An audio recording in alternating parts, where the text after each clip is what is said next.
Hey, this is Don. Um, been home just a little while. Got to eat my meal of the day.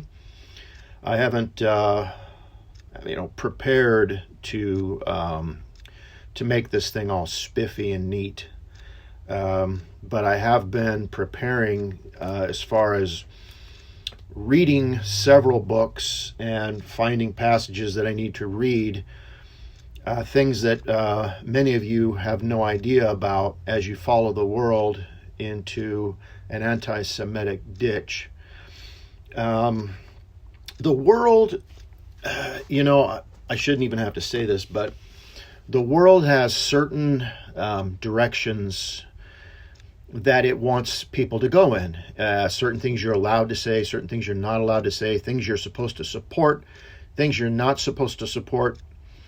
And I don't have to tell you what those are. You could tell me what those are. We could use examples of Trump or gay rights or transgender rights now, or climate change. There's one. Russian collusion. Was it January 6th, the White House thing? The jab. There's certain things that the world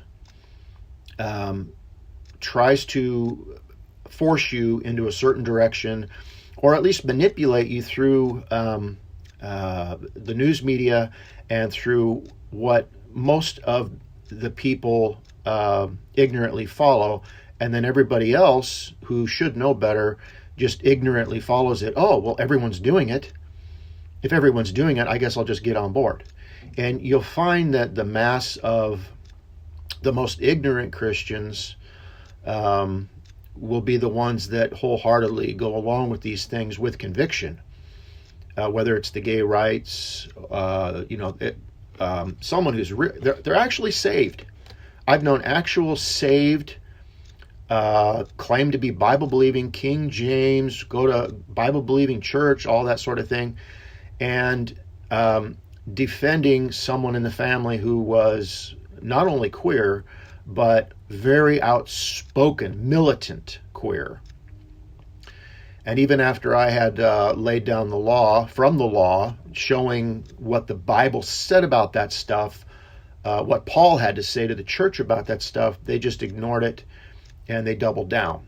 And then I was the villain, even to the point to where there were threats of, we're going to call the police on you if this kind of thing ever happens again, kind of thing. But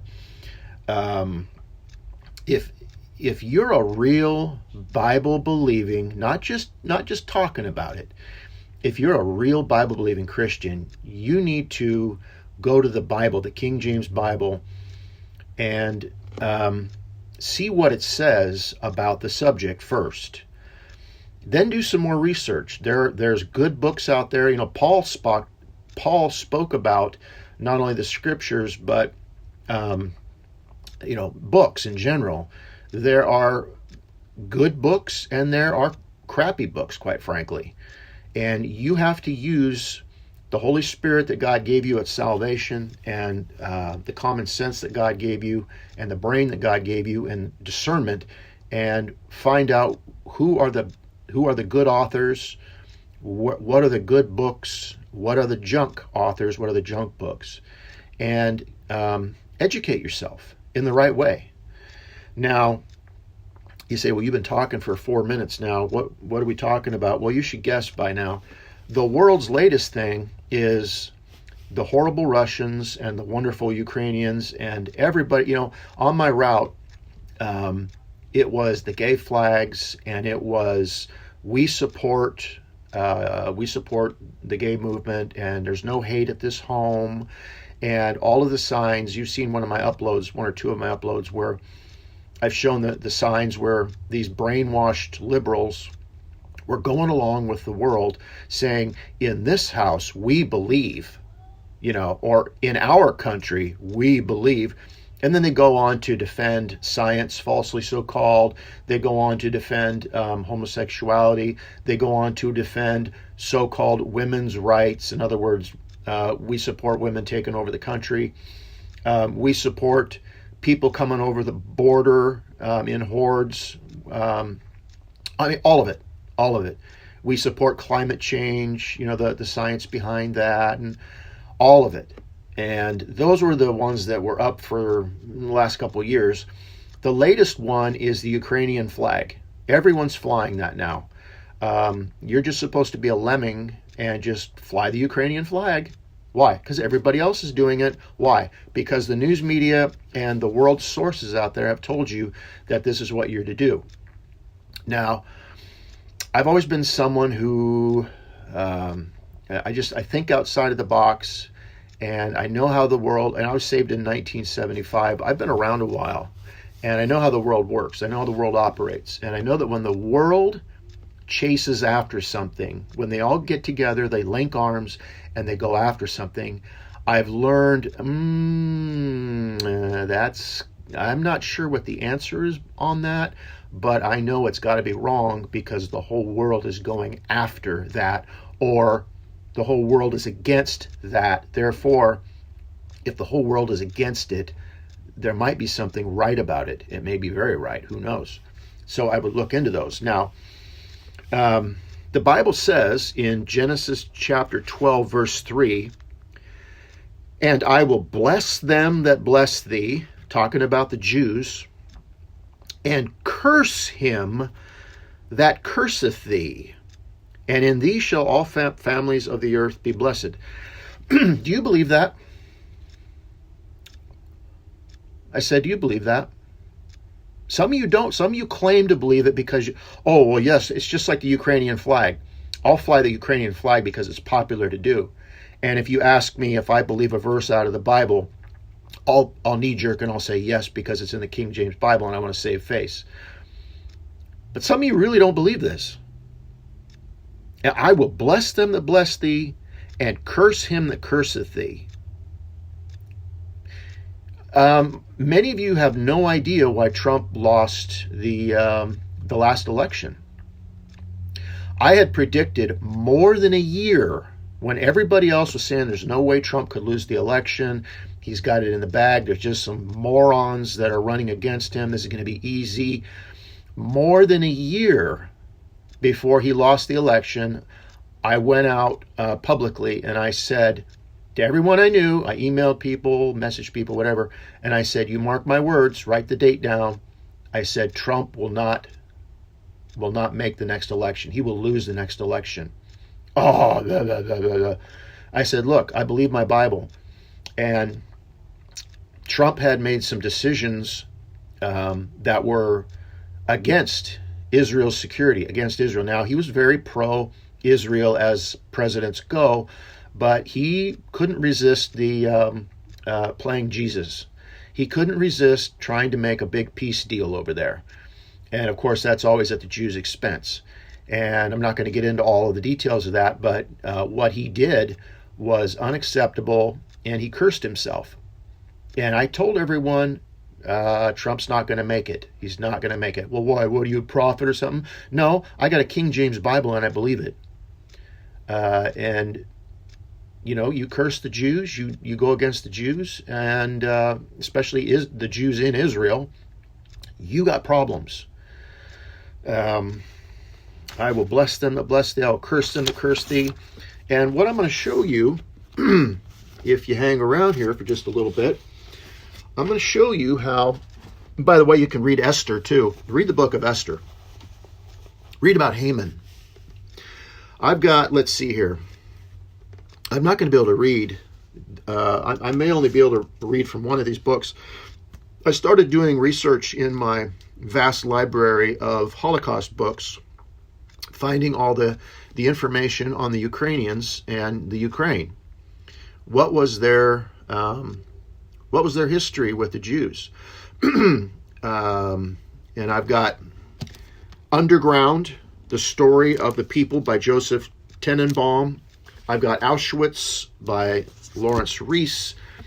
I've got Children During the Holocaust, Patricia Hebarer.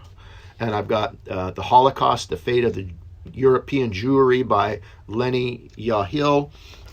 And I've got The Holocaust, A History of the Jews in Europe during the Second World War, Martin Gilbert. And I'm going to start off with this Holocaust book, The Holocaust by Martin Gilbert. And I might be able to read a little bit of one of these other books too.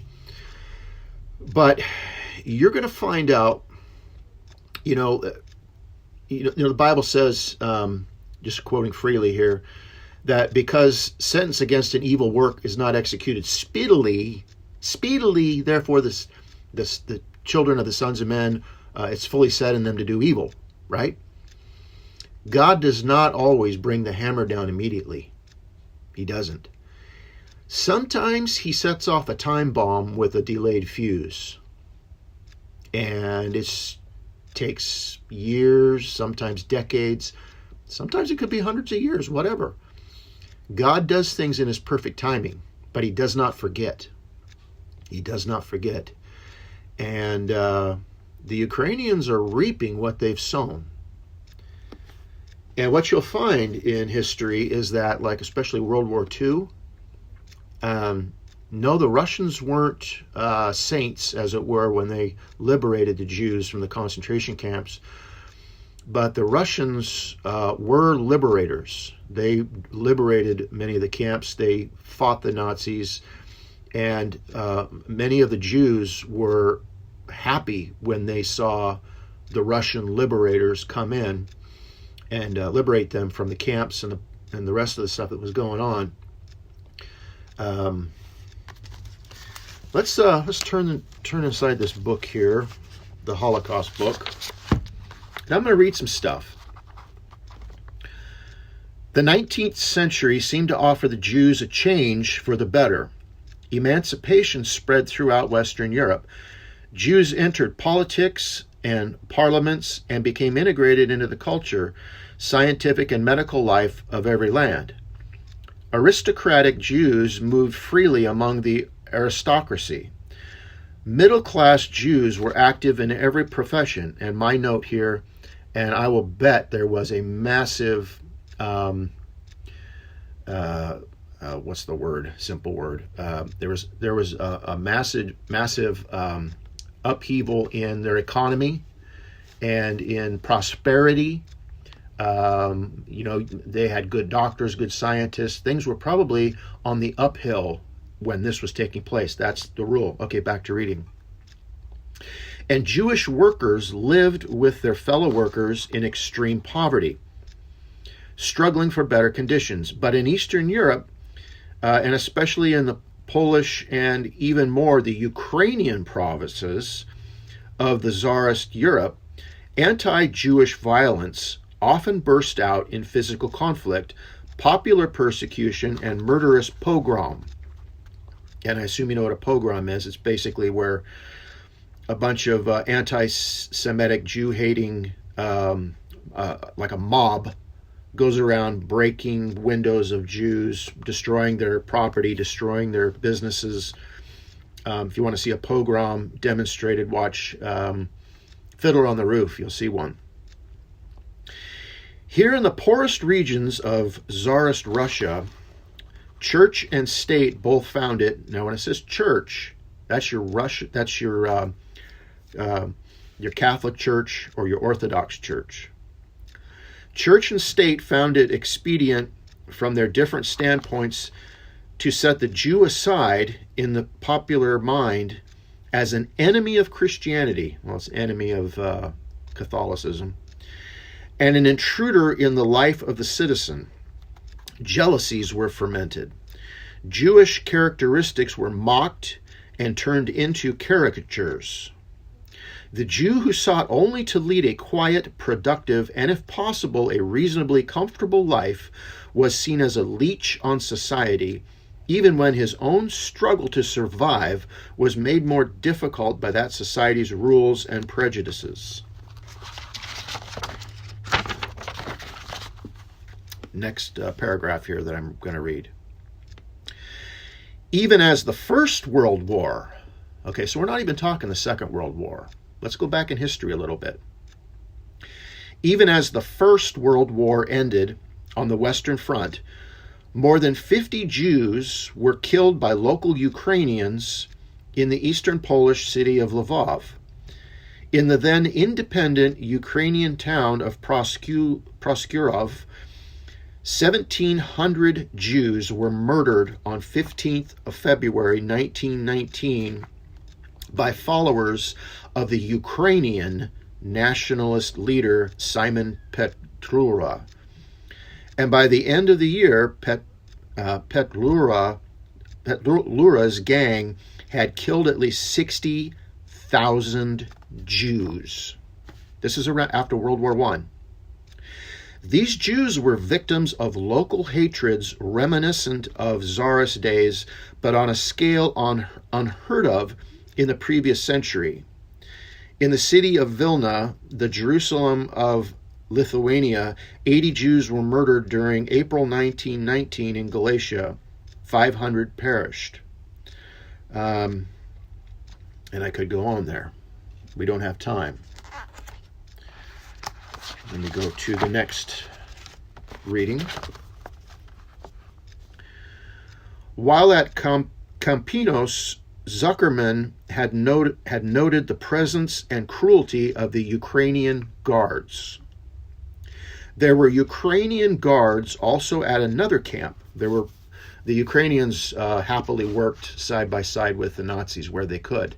And they, this is my note here, and they were very often found within some of the camps as some of the most brutal individuals within the camps.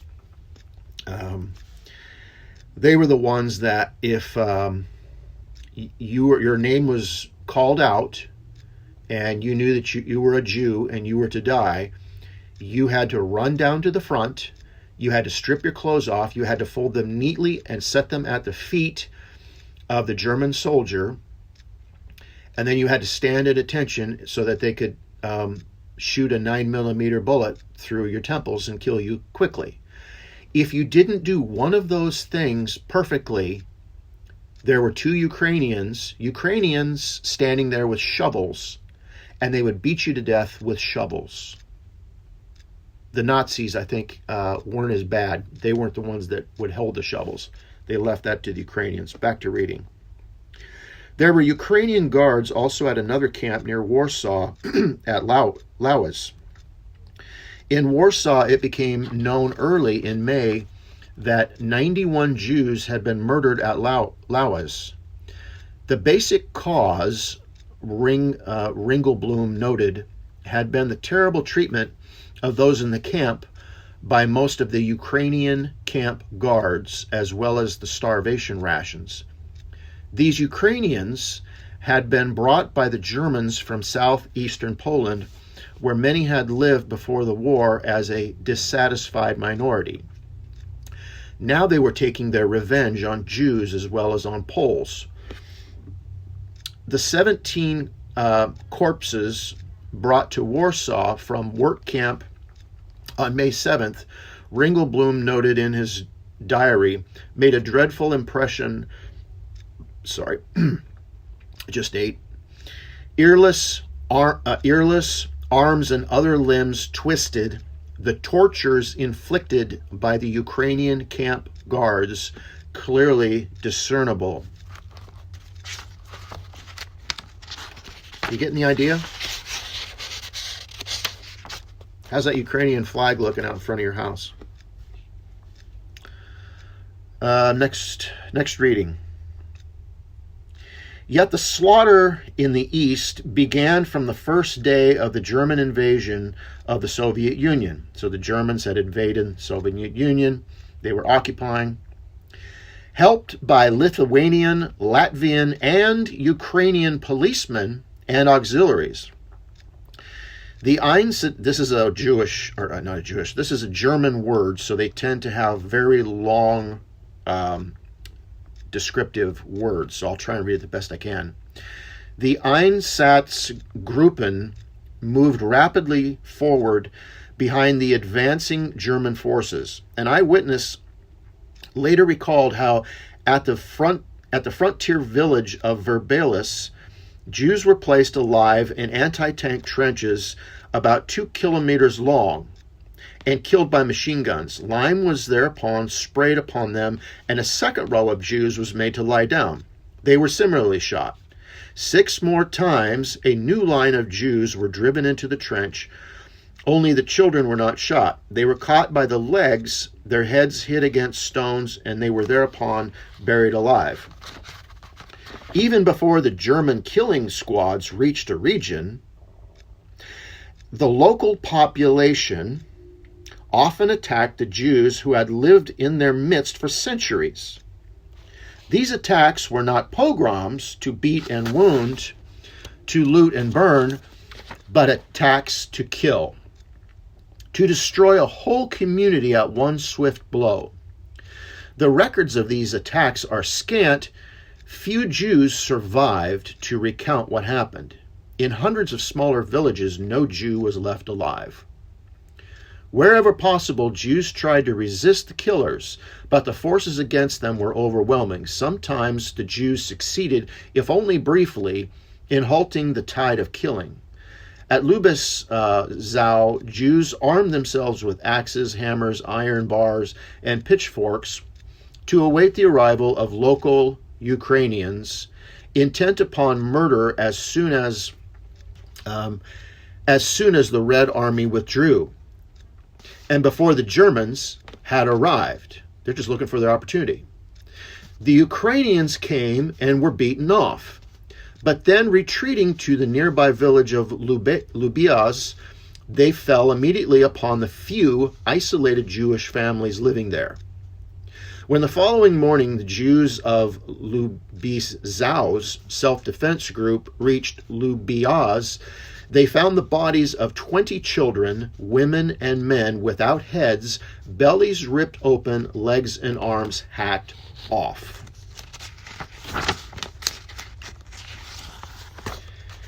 You can keep your flag. Don't try and fly one in my front yard. You might have a fight on your hands.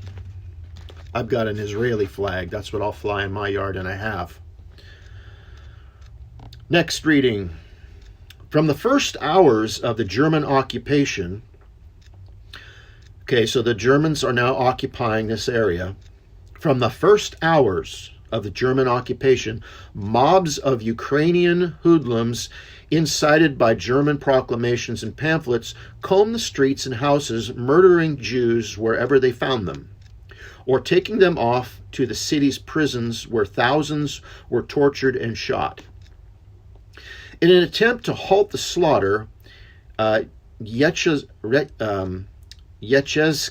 Lewin, editor-in-chief of the Jewish weekly newspaper Apinja and rabbi of the Reform synagogue in Lvov, went in his rabbinical robes to see the head of the Ukrainian Catholic Church. You see who's behind them? I wonder if you could say that you're flying that flag, you're flying a Catholic flag in your yard as well as an anti-Semitic one. See the head of the Ukrainian Catholic Church, Metropolitan Sheptytsky, in his palace. Quote, "You told me once I am a friend of Israel." Yeah, they all say that when it's popular, don't they? Don't they? Sure. Lewin declared, "You have always emphasized your friendship to us, and we ask you now at this time of terrible danger to give proof of your friendship and to use your influence over the wild crowds rioting against us." Guess he should have used his influence before this happened, but they don't. Responding to Lewin's appeal, Sheptytsky issued a proclamation against the killings. But the mobs were on the rampage. The howls of the killers mingled with the screams of the victims, and the slaughter in the streets continued. Leptitsky urged Lewin to remain in the palace until the violence had subsided, but Lewin told him, "My mission is completed. I have come to make a request for the community and shall return to the congregation where my place is." The guy had character, unlike the priest. Lewin walked back towards his home. On the way, several of his Christian friends, well, those were Catholic friends, urged him to go back to the Metropolitan's palace, but he refused to do so. At the threshold of his house, he was seized by Ukrainian militiamen and dragged to prison. There, still in his rabbinical robes, he was pushed and beaten with rifle butts of the German soldiers before being shot down in the prison courtyard.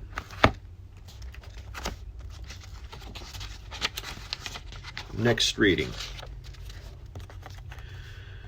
When the people had crowded into the square in front of the airport, a few trucks drove up from the direction of the town. From these vehicles, a troop of field gendarmes alighted and were immediately led aside. A number of tables was then unloaded from one of the trucks and placed in a line at distances from each other. Meanwhile, a few more trucks with Ukrainian militiamen, commanded by SS, had arrived. These militiamen had work tools with them, and one of their trucks also carried chloride of lime. The truck now drove alongside these ditches, and the men on it unloaded 6 to 8 sacks of chloride of lime at intervals of 15 to 20 meters. In the meantime, a number of transport planes, model Junker 52s, had landed at the airport. Out of these stepped several units of SS soldiers who, having fallen in, marched up to the field Gendarmerie unit, subsequently taking up positions alongside it. As could be discerned from the distance, the two units were obviously being sworn in. I was then informed by my interpreter, who was Jewish, which fact, however, was known only to me personally, that he had learned that the people had been brought together following upon an order which had been posted in the street of Uman, that's a Ukrainian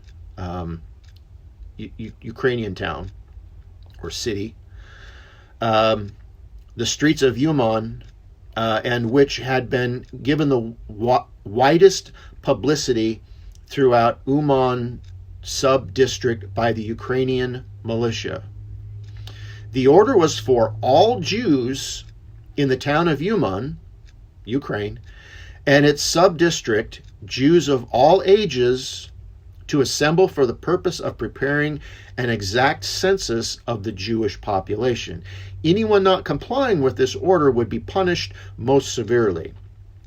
Lieutenant Bingle's account continued.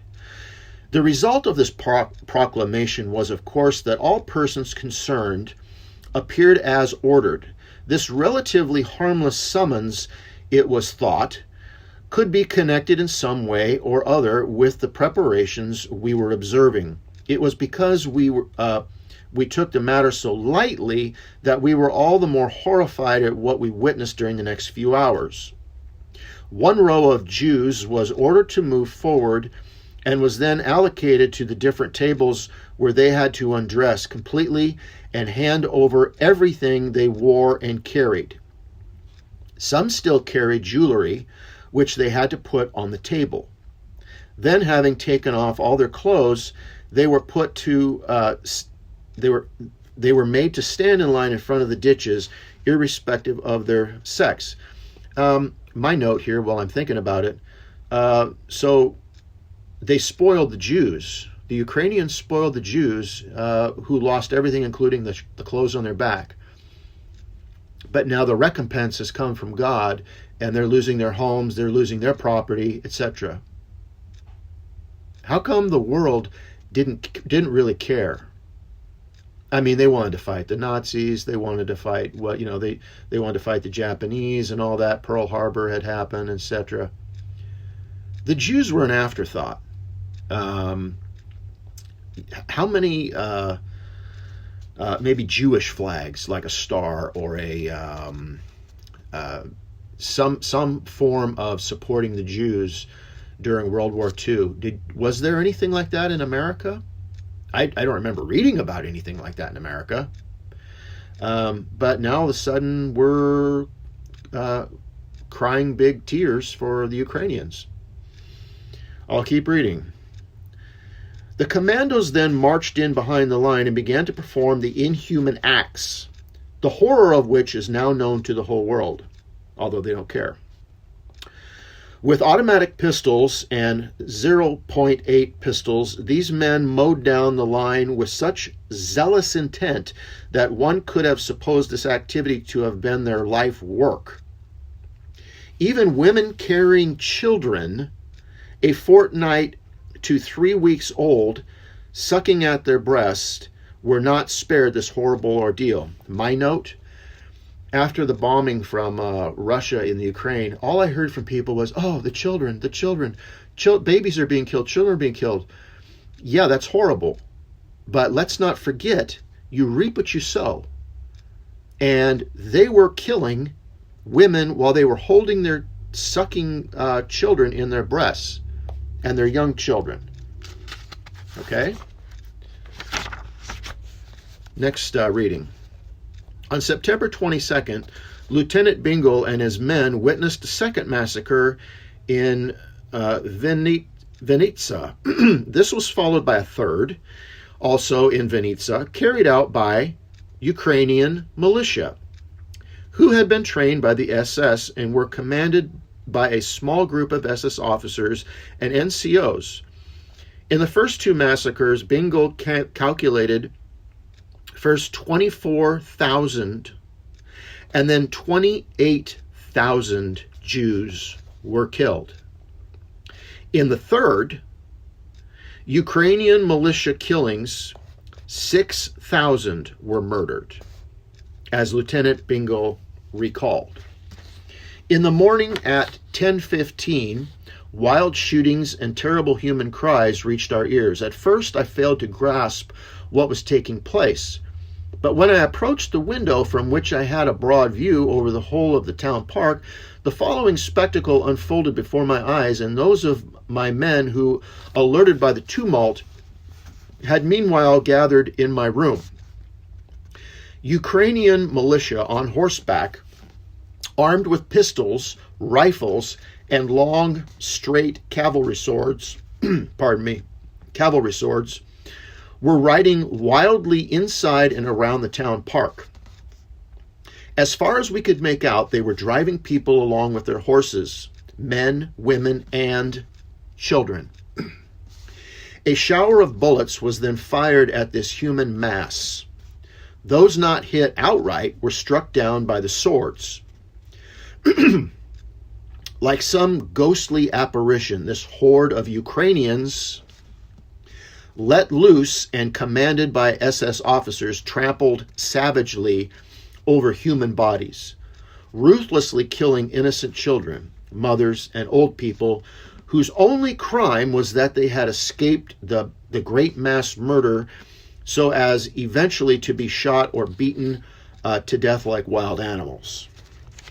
They had escaped another slaughter, and so they were hunted down. Shame on them for escaping the slaughter. Next reading. October 12th, in the eastern Galatian town of Stanislaw, recalled 4 years later how that morning the Jewish streets were suddenly surrounded by the Gestapo men and Ukrainian militia. The latter, the Ukrainian militia, summoned from the whole district later summoned from the whole district, and how old and young, men and women, were driven out of their houses to the town hall squares. His account continued. I felt quite certain that my labor card would serve to shield and save me. So I went out and even took a pregnant woman with me in order to pass her through as my wife. Her husband had fled with the Red Army. According to the official announcement, all forced workers and their wives were to be released. No sooner had I entered the street than I was attacked by a gang of Ukrainian young ruffians shouting wildly, "Look, there are still Jews," they whistled. The Ukrainian militia appeared and began dragging me along with all the other Jews. A blind old woman aged 104, who lived in my courtyard was also dragged along, and no attention was paid to all her entreaties to be allowed to remain where she was. My note. Again, you reap what you sow. You see that? Oh, she was 100. Oh, this Ukrainian grandmother. See this poor grandmother. Look what she's going through. She just wants to, she's entreating, please, can I remain where I'm at in Ukraine here? Back to reading. And I'm going to read this again. A blind old woman, aged 104, who lived in my courtyard was also dragged along, and no attention was paid to all her entreaties to be allowed to remain where she was. I was ordered to carry the old woman on my back, while at my side strode two companions. One pushed me along with his rifle butt and shouted that I was going too slowly and idly, while the other kept on hitting me for being in such a hurry. Beaten and bleeding, I dragged my way to the town hall square. Not a single Jew of all those I saw there was uninjured. They were wounded and bruised, and blood was running on all sides. From the square, they were led off in separate groups. To begin with, they were loaded on huge lorries, which afterward returned empty. Then the Germans and Ukrainians began to hurry up very much indeed, and ordered them all to line up in 3 rows, each 3 men deep. These rows began to drag along, covering a length of 3 kilometers and continuing many thousand Jews. We were driven to the road behind the town toward the new Jewish cemetery at Battery. When we approached, we understood the full horror of the situation. The sound of shots reached us from the cemetery. We were driven into the cemetery with cruel, brutal beatings.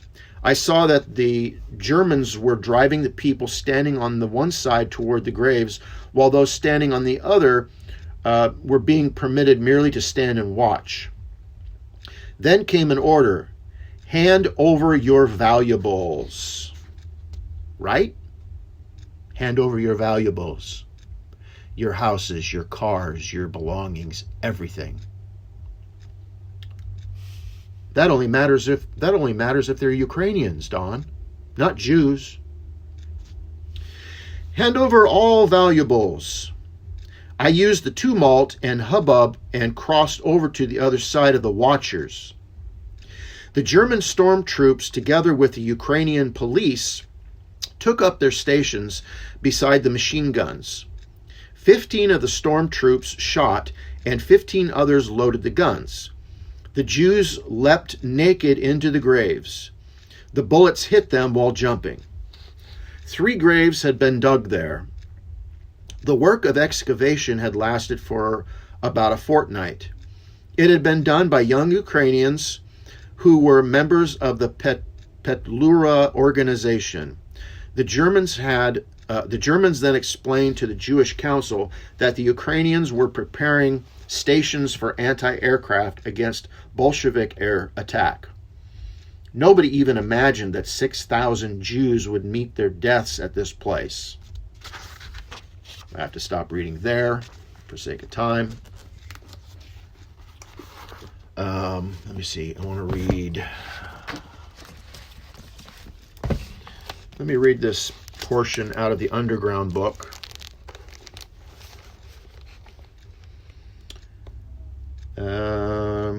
Nowhere, I'm not going to be able to read this whole thing, but nowhere perhaps had the commandos reaped so rich a harvest as in the Polish-Ukrainian provinces, and nowhere else had the Nazis received such enthusiastic assistance from the local population as in these historically disputed provinces of mixed nationalities.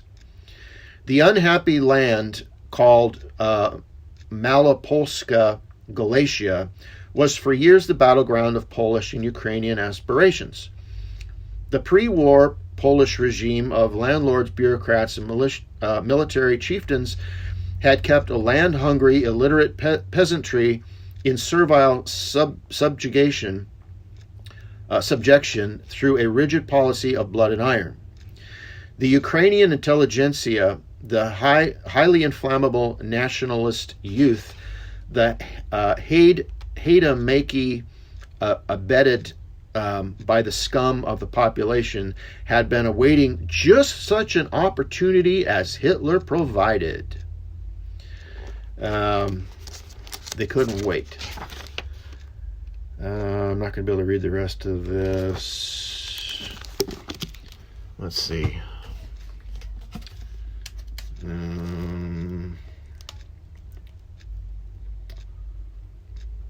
Let's see. Children During the Holocaust by Patricia Heberer. After traveling on the train for a few hours, we suddenly stopped. We'd arrived at Sobibor, a platform on both sides of the tracks in the middle of the forest, with the tower ahead of us covered by barbed wire and vines through which the tracks led deeper into the woods. After our train moved in, the doors were thrown open, and armed Germans and Ukrainians, cracking whips, drove us out of the wagons. We had bloody welts all over our bodies. The day we came to Sobibor was May 5th in the war, 1942. We were led through a second tower to an assembly point, which was ringed by barbed wire fences with posts on the wire perimeter capped by some sort of metal hoods. They split us up there, men to one side and women and children on the other. Soon the SS squads came in and led the women and children away. And this is just reading about the horror that they went into, and it ends with this story here. It was a nightmare. The Ukrainians beat us and wouldn't let us out to relieve ourselves. So they're locked up here, and they weren't even allowed to go outside to relieve themselves. Let's see. I'll read some from the... I'm going to read some from the Holocaust Book here by Lenny Yahil. But first, knowing that some people, they don't have an attention span, so they won't listen to the rest of this. And I want you to... I was going to save this for the end, but you need to understand, like I told some of you, and I made this comment on YouTube, and of course YouTube being just like Facebook and Twitter and Instagram and every place else, my post had a little too much truth in it against Ukraine from history, so they got rid of my comment. But this, at the end of the war, both when the Germans, the SS would leave an area, and you'd think, oh, okay, the Germans are gone, maybe the killing will stop. No, it didn't. Or when the Jews would survive the camps and try to go home to their homes and properties that they owned in Ukraine, they were normally either shooed away and told that the homes now belonged to these Ukrainian Gentiles, or they were murdered so that there wouldn't be any further discussion over the stolen home. The stolen home that would probably be taken out by Russians down the road. So let me read here. On July 20th, the day on which an attempt was made to murder Hitler, the Germans withdrew from Wadzimierz. Some of these are names. Walensky, the principal town in western Volhynia. Hardly had the Germans troops left than a Jewish doctor and partisan fighter, Hertz Bubes, a laryngologist, was murdered by a Ukrainian. In many towns, the killing of Jews continued long after the Germans had left. So don't blame it. Oh, well, the Nazis made us do it. No, they were doing it before and they were doing it after, as well as during. long after the Germans had left, as local Ukrainians and Poles vented their own fury on Jews who sought to return to their homes and possessions. See, I wasn't just talking. As they sought to return to their homes and their possessions, which were all stolen, they were then murdered.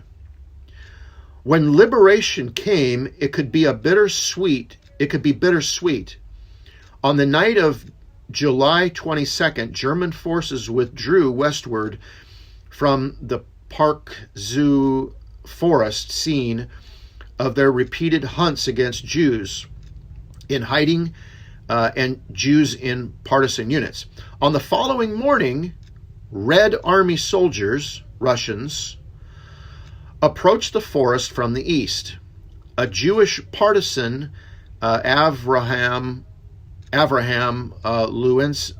Leuenbaum, later recalled, "I was sick and weak. I fell asleep exhausted under a tree. Someone from our group, Yankel Hollander, woke me up saying that the Russians are already here.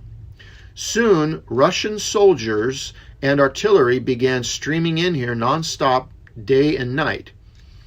One major, a Jew, burst out crying when he met us. He said that he had been marching from Kiev and we were the first Jews he met." You see the contrast there? The Holocaust Book. Let me read some of this.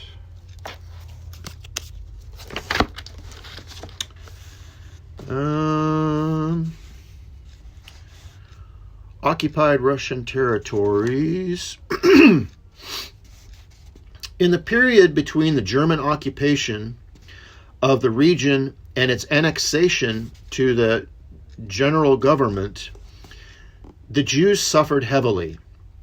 Units of Einsatzgruppen C, under the command of Dr. Otto Rosch, encouraged the Ukrainians to give free rein to their disappointment and frustration by conducting pogroms against the Jews. Charges were leveled against the Jews of having committed atrocities against Ukrainians during the Russian occupation. Of those arrested on this charge, some were executed in prisons and in the forests outside Lwów. The remainder were taken to prison cells stained with Jewish blood and were forced to clean the traces of the murders. Then they were executed. The pogroms raged throughout July, claiming thousands of victims. The Ukrainians also rounded up Jews for forced labor. None returned. The killing was accompanied by, get it, looting. They lose their stuff, you lose your stuff. One of the Jewish dignitaries, Rabbi Yehensko Lavin, tried to solicit the aid of, we read this in the other one, where the Catholic priest tried to proclaim, hey, stop, and the mobs killed him. Anyway, next reading. When war broke out between Germany and Russia, Rovno was bombed at once, June 22nd, 1941. A week later, the Germans entered the town. The Russians had only a few days to organize their retreat, but they succeeded in this short time in mobilizing most of the youth of army age, including a large number of Jews. But only a small number of other Jews joined the Russians. The great majority of the Jewish population, families with children, old and sick people, had neither opportunity nor desire to escape. Here, as elsewhere in the Ukraine, the Ukrainians awaited the German army as the liberators who would grant them independence. When they realized that this was not to be, their disillusionment found release in active participation in pogroms and in the plundering of Jews. Some 300 Jews were murdered when the Germans occupied the town. 1,000 more were seized in the streets and shot during July and August. Meanwhile, the town was filling up with refugees from nearby small towns. The widespread slaughter in Rovno was conducted at the beginning of November 1941.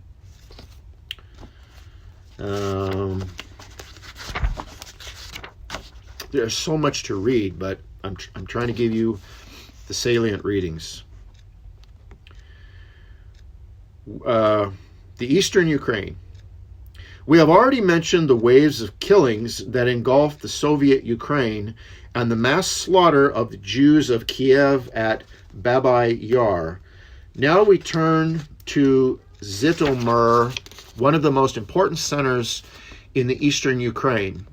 It was first invaded by the Hungarians on July 9th, 1941. The 1926 census listed 30,000 Jews in the town, 38% of the total population. In 1941, the figure rose to 35,000. Here, as elsewhere, the Hungarians initially prevented the Ukrainians from conducting pogroms against the Jews. They had to be held back. On July 15th, the command was transferred to the Germans, who immediately launched operations against the Jewish population. In the same month, more than 2,500 Jews were murdered, and subsequently, several hundred more perished in further operations. These actions were marked by cynical brutality and sadism. One of them, apparently in August, was directed at children aged 4 and 5 who were found in a children's home. Meanwhile, a judicial test had been appointed and the ghetto had been established. Jews were allocated half rations of food on the pretext that they had been stockpiling provisions. The extermination operations were conducted rapidly. In September, 4,000 Jews were shot. In October, more than 3,000. These operations were carried out by Einsatzgruppen D. In October, 5,000 Jews remained in the ghetto. As in other places, extermination was justified on the grounds that they must be considered as bearers of Bolshevik propaganda and sabotage. The Jews were also charged with having fired on the unarmed Ukrainian auxiliary police. In addition to mass slaughter, there were also individual executions, mostly by hanging. 2 of the victims were accused of having murdered 1,000 Ukrainians. On November 30th, 1941, it was reported that after the Aktionen in Kiev and Zhytomyr, 137 truckloads of clothing that had belonged to the victims have been guaranteed. The total number of people slaughtered at Zhytomyr, including POWs, was 43,000.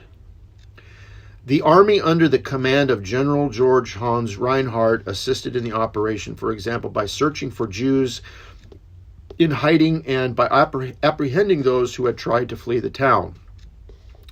There is no way of depicting, even in general terms, the scope of the Aktionen in the eastern Ukraine and the method of its implementation. Next reading. However, the heaviest blow inflicted on the community was forced labor. The Germans recruited Jews for labor by means of their labor office, and in parallel, the labor registry of the Judenrat allocated Jewish labor. This registry was adjunct to the municipal labor office. Most of the labor was carried out in the numerous camps set up by the Germans, in which the overseers were mostly Ukrainian auxiliary police. The Jews labored at road buildings in the swamp areas in winter. In particularly, the mortality rate was very high as a result of the arduous 12-hour working day, disease, starvation, and the blows inflicted by the Ukrainian guards. Nice Ukrainian flag. Next reading. In addition to their sufferings at the hand of the Germans, the Jews in most countries, particularly in Eastern Europe, faced the hostility of the local population. The Ukrainians, the Lithuanians, and the Latvians collaborated in the task of annihilating the Jews. They were also marked by their cruel conduct and appetite for Jewish property and assets. So they've recently lost theirs. Bada bing, bada boom. Next reading. To escape to the forests and join the partisan units was a difficult decision for young Jews to make for several reasons. Jews were town dwellers, and the outdoor life in the thick of the forest was alien to their traditional way of life. One of the preconditions for life in the forest was the backing of the rural civilian population, which supplied food and vital information to the partisans. The Jews had no allies amongst the local population and parts of the national groups, especially Ukrainians, were markedly hostile toward them. The extremist right-wing sector of the Ukrainians and some armed Polish underground often engaged in pursuit of isolated Jews in small units, murdering those it captured. So I think you get the idea. And I could read more. I have a book by Auschwitz and some others. I could read more, but you get the idea. And there's a lot here. We're almost at 1 hour. And if you don't get it by an hour, you never will get it. Some of you think like the world, you follow the world, and although you claim to be Bible-believing Christians, and you claim that you think according to the Word of God, and you claim that you have the mind of Christ and all the rest of it, when push comes to shove, you take on the world's convictions with conviction. And you will argue and fight against those who take the Bible's position and God's position. You don't mess with the Jews, you don't mess with Israel and come out unscathed. You couldn't ask Donald Trump about it. He still to this day has no clue what happened. Neither do most Christians. I guess I'll leave this off here, but just let the record show. I've never had a Ukrainian flag in my yard. I don't have one now. And yes, I did support a Ukrainian missionary. I supported him for years. Every month for years. And on the side note, it seemed like the only thing he was able to deal with was a bunch of Roman Catholics who didn't want to hear anything, couldn't get him saved. They were all drug addicts, homeless, drunkards. I knew the place was a disaster years ago when I financially supported a missionary in the Ukraine.